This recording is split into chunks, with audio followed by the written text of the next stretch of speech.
পুরসভা পরিচালিত গেস্ট হাউসে ৩ বছর ভাড়া থাকার পর সেই গেস্ট হাউস নিজের স্ত্রীর নামে কেনার প্রস্তাব রেখে বিতর্কে জড়ালেন পুরুলিয়া পুরসভার পুরপ্রধান নবেন্দু মাহালি।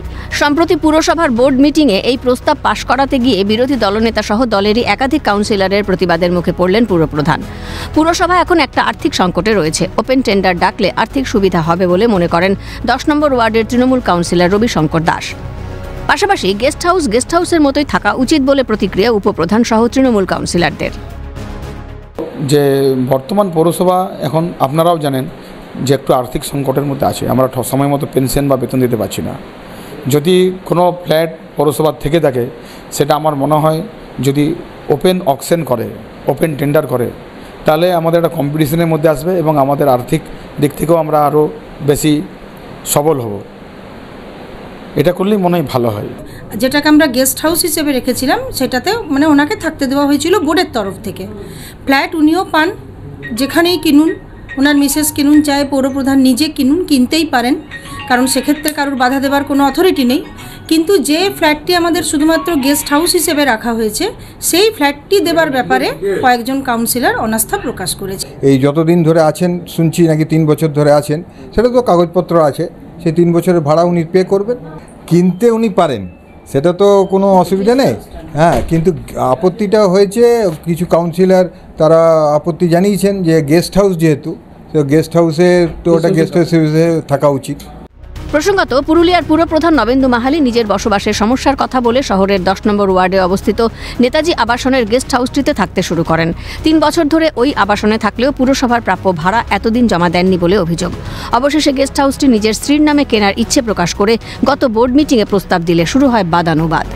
পুরপ্রধান নবেন্দু মাহালি অবশ্য সাফাই দিয়ে বলেন, বকেয়া ভাড়া মিটিয়ে দেওয়া হয়েছে, নিয়ম মেনে কেনার প্রস্তাব দেওয়া হয়েছে। পৌরসভা চেয়ারম্যান মিউনিসিপ্যালিটির আন্ডারে ছিল, পৌরপ্রধান হিসাবে ওটা বাই রেন্টে আমি ওটা ইউজ করছি এবং তার রেন্ট রীতিমতো নির্ধারণ হয়েছে 4,000 টাকা, সেই রেন্ট ওটা দেওয়া হবে। এবং সেই সঙ্গে একটি প্রস্তাব এসছে, আমার মিসেসই করেছেন এবং আমাকেও বলেছিলেন যে এইভাবে তো আমরা থাকছি, এটার কোনো হোল্ডিং নেই, মিউটেশন নেই, এটা আছে, তো ডিসিশন তো হয়েই আছে, কাউন্সিলররা একটা করে ফ্ল্যাট নেবেন, 1900 টাকা স্কোয়ার ফিট রেট তারও নির্ধারণ হয়ে আছে। তো আমরা যদি এই ফ্ল্যাটটা কিনে নিই, কেন এইভাবে থাকবো রেন্টে? আমি বোর্ডের কাছে প্রস্তাব দিয়েছি, বোর্ড যদি মনে করে যে না আমরা এটা গেস্ট হাউসে থাকবে, যদি বলে না আমরা 1900 টাকা স্কোয়ার ফিটে আর দেবো না, এর চেয়ে বেশি মুনাফাই নেব, বোর্ড ডিসিশন নিয়ে নেই যে না আমরা এটা 2400 টাকা স্কোয়ার ফিটে যেটা আছে সেইটাই যদি উনি নিতে চান নেবেন, আমার যদি নেওয়ার ইচ্ছে থেকে সেটাই নেব, আমার ফসলটা নেবো, নাহলে এই যে নতুন প্রজেক্ট হয়েছে আমি এখানে অ্যাপ্লাই করবো, বেশি ফেসিলিটি পাবো। বোর্ড মিটিংয়ে পাশ করিয়ে পুরসভার সরকারি সম্পত্তি এভাবে নেওয়া ঠিক নয়, প্রতিবাদে সোচ্চার পুরুলিয়া পুরসভার বিরোধী দলনেতা প্রদীপ মুখোপাধ্যায়।